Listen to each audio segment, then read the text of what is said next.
तर शिंदेंच्या सेनेला शिवसैनिक खरी शिवसेना मानतो असं प्रकाश आंबेडकरांनी म्हटलंय। ठाकरे आणि शिंदेंमध्ये शिंदे गटाचा स्ट्राईक रेट जास्त आहे असं आंबेडकर म्हणाले। उद्धव ठाकरे यांना आरक्षणवादी आणि मुस्लिम समाजाची मतं मिळाली असं प्रकाश आंबेडकरांनी म्हटलंय।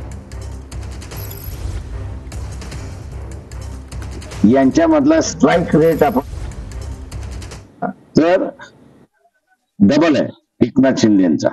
याचा सरळ सरळ अर्थ असा आहे की जी शिवसेनेची मतं आहेत ती शिवसेनेची मतं एकनाथ शिंदेकडे राहिली आणि एकनाथ शिंदेनाच शिवसेनेक आता खरा शिवसेना मानतोय। जे काही उद्धव ठाकरेंचा स्ट्राईक रेट आलेला आहे तो आरक्षणवादी आणि मुस्लिम याच्यामुळे वाढलेला आहे। त्याच्यामुळे हा दोन्ही क्लास तसा धर्मवादी पक्षांचा मतदार नाही।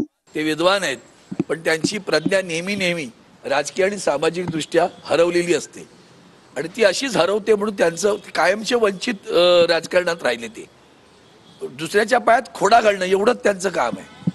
स्वतः एकही जागा जिंकू शकत नाही। त्यांनी आम्हाला मार्गदर्शन करावं आश्चर्य आहे।